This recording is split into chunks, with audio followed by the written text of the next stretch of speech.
أعوذ بالله من الشيطان الرجيم بسم الله الرحمن الرحيم رب اشرح لي صدري ويسر لي أمري واحلل عقدة من لساني يفقه قولي أما بعد السلام عليكم ورحمة الله تعالى وبركاته. Les erreurs que nous commettons en tant que parents vis-à-vis de nos enfants dans l'éducation. Eh bien déjà, il faut comprendre que nous sommes des parents, on est des adultes, et nous avons notre perception à nous d'adultes sur nos enfants. Et très souvent, on oublie que nous-mêmes nous avons été des enfants éduqués par des parents. Et donc, bien sûr, on veut le meilleur pour nos enfants. Du fait qu'on veuille le meilleur pour nos enfants, eh bien, on a envie de leur éviter, de rater des choses. On leur veut la réussite. Et on veut surtout leur éviter, eh bien, de se fatiguer. On a envie de les propulser vers la réussite tout de suite. Et donc, on veut leur éviter certains pièges. Malheureusement, c'est pas dans notre capacité. Et tant qu'on comprendra pas que c'est pas le but de notre travail en tant que parent, de notre mission en tant que parent, de notre rôle en tant que parent, eh bien, on va commettre encore ce genre d'erreur. Nos enfants, quand ils sont petits, on a envie de leur éviter, de tomber. On a envie de tout faire pour eux. On leur prépare tout, on leur prépare une chambre, on leur prépare les jouets, on range leurs jouets quand ils défont tout. On fait tout pour eux. Quand ils mangent, ils ont beau avoir 2 ans, 3 ans, 4 ans, eh bien, pour pas qu'ils salissent leurs vêtements, pour pas qu'ils salissent la table, pour pas qu'ils salissent par terre, eh bien, on les aide à manger. Ou alors, on est derrière eux. Attention, tu vas salir, ne renverse pas, fais attention. Alors que notre rôle, ça n'est pas de jouer aux gendarmes. Notre rôle, c'est de leur apprendre des compétences. On n'est pas à être là sur leur dos. On doit être là pour les aider justement à faire par eux-mêmes. Notre rôle, c'est de les aider à être autonomes. Donc, quand je vous parle de faites participer vos enfants dans les tâches du quotidien, il y en a qui me disent « Oui, mais c'est pas leur rôle c'est de jouer. C'est à moi, en tant que maman, de tout faire pour mes enfants. C'est mon travail. » Non, c'est pas votre travail. Votre travail, c'est de les aider, de leur apprendre que ces tâches-là, ce sont aussi leurs tâches, parce qu'ils sont aussi chez eux. Que vous n'êtes pas la servante, que vous n'êtes pas la boniche à faire pour eux. Que vous êtes leur maman, et une maman qui donne de l'amour et de l'affection, qui prend du temps avec eux, du temps, c'est important, du temps, pour construire une relation. Et pour ce qui est du reste, bien sûr, quand ils ont 2 ans, ils savent pas faire. Mais on leur apprend. On leur apprend, et on leur apprend parce que quand ils ont 2 ans, ils vont pas savoir faire, ils vont pas savoir maîtriser le geste. Mais le problème, c'est pas qu'ils maîtrisent le geste. C'est qu'au fur et à mesure de la manipulation, eh bien, ils ajustent leurs gestes. C'est comme ça qu'ils apprennent. Parce que, vous savez, un enfant, s'il pratique pas, il apprendra pas. Tout comme vous. Avant de savoir cuisiner, vous avez dû faire plusieurs tentatives. Les gâteaux, c'est pareil. On vous a pas donné une recette et du premier coup, sans avoir vu, sans avoir testé, vous avez réussi. Non. Vous avez dû faire. Vous avez dû en jeter. Vous avez dû vraiment être pas contente. Les enfants, ils doivent apprendre à faire tomber, à casser, à ramasser, à nettoyer. Et oui, quand je dis que il y a pas plus tard que tout à l'heure, elle a dit oui, et puis quoi encore, ils vont nettoyer, débarrasser, passer les vitres. Mais vous savez, les enfants, jusqu'à l'âge de 6 ans, ils ont besoin de faire comme les adultes. Ils ont besoin de manipuler, pas des jouets que vous achetez dans les magasins que vous payez une fortune, qui font du bruit, qui vous cassent la tête en plus de ça. Non, ils ont besoin de choses pratico-pratiques, des choses du quotidien. Ils ont envie d'utiliser ce que vous faites à la maison, dans la cuisine, dans la salle de bain, des choses de tous les jours. Et en faisant ce genre de choses, eh bien, vous les aidez à développer leur motricité. Et pas que, parce qu'à travers cette motricité, ils développent leur autonomie. Ils développent leur intelligence. Leur intelligence? Comment ça? Ils vont développer leur intelligence alors qu'ils sont en train de nettoyer sur une table? Ils sont en train de débarrasser? Ils sont en train de porter? En quoi? En quoi ça va pouvoir développer leur intelligence? Eh bien, sachez, chère maman, que le mouvement de vos enfants, eh bien, vous savez, le mouvement, il est relié directement au cerveau. Et plus l'enfant, il fait des mouvements. Le mouvement à travers ce qu'il fait au quotidien. Hein. Il est vraiment des mouvements. C'est pas juste je suis assis et non, des mouvements. Eh bien, c'est ça qui va permettre de développer son cerveau, de l'oxygéner, de lui permettre d'apprendre. Vous savez, quand je dis, par exemple, quand les enfants sont en train de manger à table et que vous voulez absolument qu'ils ne bougent pas de leur table et que vous, franchement, vous en avez assez de dire arrête, assis-toi, pourquoi tu bouges, pourquoi tu te lèves? Ben, les enfants, ils peuvent pas rester assis. Ils ont besoin de bouger. C'est comme ça qu'ils sont. Et juste respecter, leurs besoins, leur rythme, pour pas qu'il y ait de crise à table. C'est pareil pour les devoirs. Il y a des enfants, ils ont besoin de bouger, d'être allongés sur le lit, de sauter, de tourner dans tous les sens pour apprendre. C'est comme ça que leur cerveau, il est encore plus actif. Mais nous, on a appris à rentrer dans les cases. Que si on veut travailler, on doit être bouge pas. On est sérieux. On parle pas.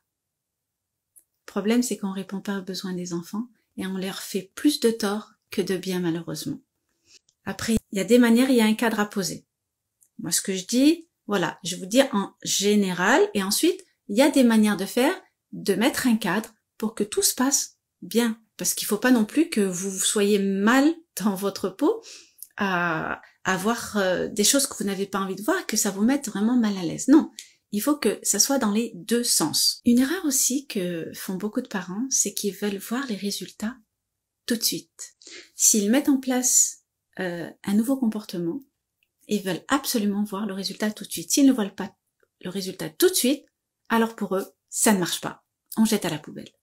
Et non, ça demande des efforts, ça demande de la constance et ça demande du temps d'adaptation pour l'enfant.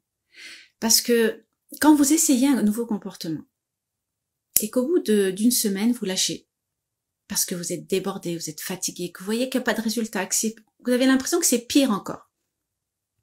Vous lâchez, et bien votre enfant, il comprend rien. Et ça devient encore plus pire.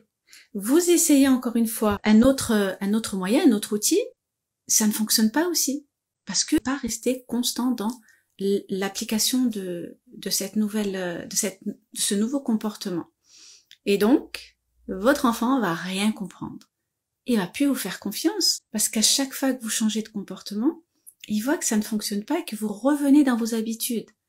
Les habitudes de crier, les habitudes de donner des étiquettes, de crier, d'humilier. Et il se dit, bon, c'est pas grave maman, cette semaine elle va faire un nouveau comportement et après elle reviendra dans ses habitudes. Et donc l'enfant, il sait plus où se repérer, comment se repérer. Il sait plus où faire confiance. Un enfant a besoin d'un cadre pour être en sécurité. Il a besoin de voir chez son parent que ça file toujours comme ça. Bien sûr qu'on fait des erreurs, ça veut pas dire qu'on est parfait, on n'est pas parfait.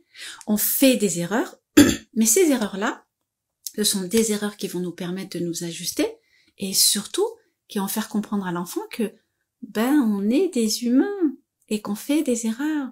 Et je suis désolée mon petit cœur, j'aurais pas dû agir de cette manière. Maman, elle était trop fatiguée, elle était trop énervée ce moment-là. Tu n'as rien à voir là-dessus. Elle fera des efforts la prochaine fois pour ne plus crier. Vous voyez? Il faut que votre enfant, vous l'impliquiez dans le processus. Pas que vous le laissiez dans son coin alors que vous avez crié, parce que vous regrettez quand vous avez crié. Mais le fait de crier et ensuite de regretter, toute seule dans votre coin, c'est vous que vous essayez de réconforter. Mais lui, qui va réconforter? Bien sûr, si vous faites ça tout le temps, vous lui criez dessus, vous l'insultez, vous l'humiliez, et que vous allez lui demander pardon à chaque fois, il va plus vous croire. Et vous savez ce que vous êtes en train de lui apprendre? Ben, vous êtes en train de lui apprendre que c'est de cette manière qu'on doit se comporter. Et donc, si c'est un garçon, quand il aura une future femme, une partenaire, eh bien, il la traitera mal, et il ira s'excuser.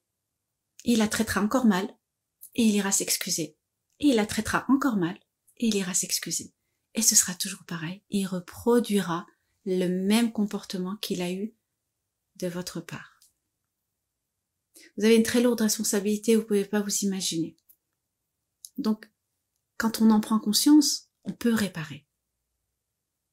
Même quand votre enfant a 17 ans, à 19 ans, à 20 ans, 24 ans, il y a toujours possibilité de réparer. Il faut juste se poser et dire les choses. Parce que l'autre doit comprendre. L'autre doit entendre de votre bouche que vous avez mal agi, que vous n'auriez pas dû l'éduquer de cette manière. Et ça va pas vous causer du tort à vous, bien au contraire. C'est juste d'être bien dans qui vous êtes. Parce que c'est une souffrance pour vous. Et de dire à votre enfant qui est adulte maintenant, qui est peut-être papa, ou qui est peut-être maman, ben j'ai eu tort de t'avoir éduqué de cette manière. Mais ça veut dire juste que je savais pas être maman, tout simplement. Personne m'a appris à être maman. Et donc, vous savez, c'est dramatique dans notre communauté qu'on n'apprenne pas à nos filles à être des mamans et qu'on n'apprenne pas à nos garçons à être des papas. Et avant d'être des papas et des mamans, on n'apprend pas à nos enfants à être des futurs conjoints.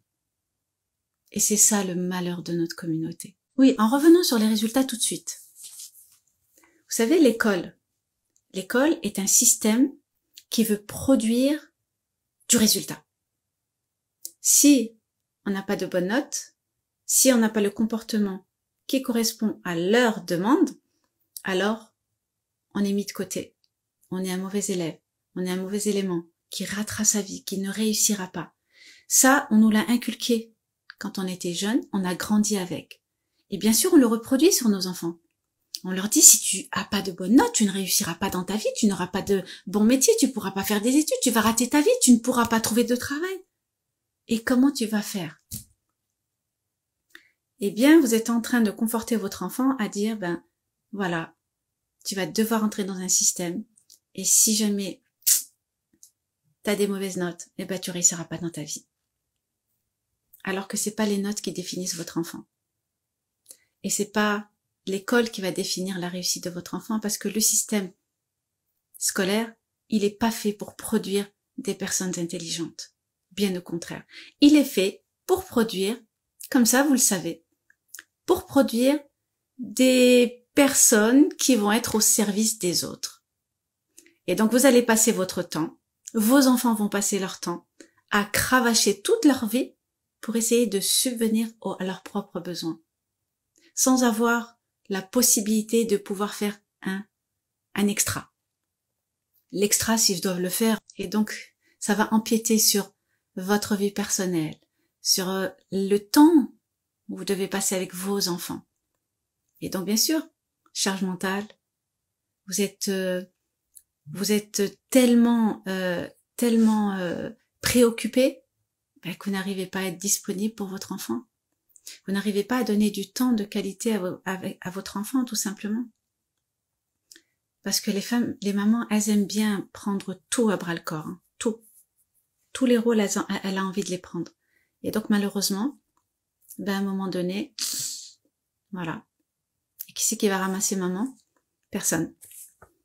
Parce que elle a voulu s'occuper d'elle-même toute seule. Et donc, les autres savent pas comment s'occuper de maman. Vous voyez, quand je vous dis, il faut que vous habituiez vos enfants à vous aider, à participer à la maison, parce que c'est leur maison, à vous aider à préparer le repas, le goûter, à faire toutes ces choses-là.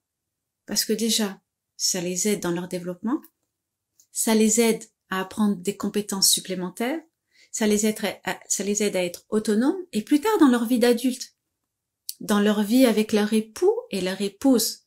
Ah oui, on apprend à la fille, mais on n'apprend pas au garçon. Ça aussi, c'est un problème. Donc oui, on apprend à nos enfants à devenir de futurs bons époux, épouses. C'est ça notre rôle aussi. Il y a aussi le fait que dans les erreurs qu'on commet, on n'a pas envie que nos enfants se trompent ou fassent des erreurs. Alors que faire des erreurs, c'est tellement bénéfique. Comment voulez-vous que votre enfant apprenne s'il ne fait pas d'erreur? L'erreur, elle est constructrice de la réussite. Et donc, le fait de faire des erreurs, ça va lui apprendre à faire autrement. Vous êtes là, pas pour l'accabler, pas pour le pointer du doigt, mais pour lui dire, t'inquiète pas. On va faire en sorte de réparer. Tu veux que je t'aide? Tu veux que je te montre comment on répare? Et ça, c'est dans tous les domaines. Dans tous les domaines. Que ce soit scolaire, ou que ce soit à la maison. Quand il casse, quand il tape, tout domaine de la vie, il peut réparer. Et ça, c'est à vous de lui apprendre. De lui apprendre à ce que quand il y a quelque chose qui est fait, eh bien, on essaye de trouver des solutions. Pas vous qui trouvez les solutions. C'est lui qui doit réfléchir à des solutions. Et ça, c'est très important parce que vous allez l'habituer à lui apprendre, vous êtes en train de lui apprendre à ce qu'il réfléchisse à solutionner toutes sortes de difficultés qu'il va rencontrer. Et ça, c'est une compétence. Et ça demande du temps. Et ça demande de la disponibilité. Et comme le temps et la disponibilité ne sont pas présents, eh bien, vous envoyez tout au placard. Et ensuite, vous vous étonnez qu'une fois qu'ils sont adolescents, qu'ils atteignent l'âge où ils sont en pleine construction identitaire, ben que tout explose. Pourquoi il m'écoute pas? Pourquoi il me répond? Pourquoi est-ce qu'il me manque de respect? Pourquoi? Eh bien, parce que toutes les fondations n'ont pas été faites dès le départ. Et donc, les fondations, c'est lorsqu'ils sont petits. C'est là que tout se construit. Si tout se construit à ce moment-là, eh bien, tout ira bien. La famille, c'est la société. Et donc, c'est pour ça que le domaine de l'éducation, il est très vaste. Et vous savez, même quand on est adulte, se dire que c'est bon, je suis adulte, j'ai mon travail, j'ai rien à apprendre, on a tout le temps à apprendre. La société a compris, d'ailleurs vous le remarquez, hein, même quand vous emmenez vos enfants à l'école, on vous dit aujourd'hui la maîtresse elle n'est pas là parce qu'elle est en formation. Ils se sont rendus compte que faire des études 5 ans, 6 ans, 7 ans et plus, eh ben ça ne suffisait pas parce que les connaissances elles se renouvellent à chaque fois. Il y a de nouvelles choses qui apparaissent et donc il faut réactualiser toutes ces connaissances-là. Et donc c'est pour ça qu'on a toujours besoin d'une formation continue pour être à jour dans nos connaissances. Vous voyez la connaissance, Iqara. Nous sommes la communauté d'Iqara. Et pourtant, ça ne se voit pas. Une erreur aussi, je terminerai sur cette grosse erreur. C'est de laisser ses enfants face à un écran. L'écran et le téléphone. Donc l'écran, je crois que vous m'avez assez entendu là-dessus pour savoir que avant 6 ans, pas d'écran. Pas d'écran. Pas d'écran. Je le répète, pas d'écran.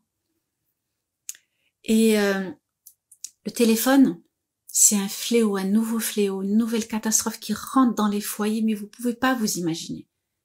Vous vous rendez compte qu'il y en a qui donnent un téléphone portable à son enfant de 9 ans. Pourquoi? Pourquoi à 9 ans? Ah oui, c'est pour le contacter quand il sort de l'école, comme ça je suis rassurée. Rassurée de quoi? Rassurée de quoi? Rassurée de quoi? Dites-moi. Votre enfant, il part le matin. Vous avez fait vos invocations. Il a fait ses invocations. Vous allez lui venir en secours de quelle manière? Allah est là pour préserver vos enfants. S'il doit arriver quelque chose, c'est pas vous qui allez l'empêcher. Nous, comment on faisait à notre époque? On n'avait pas de téléphone. Donc à 9 ans, pas de téléphone. À 10 ans, non plus. En tout cas, avant 15 ans, pas de téléphone portable.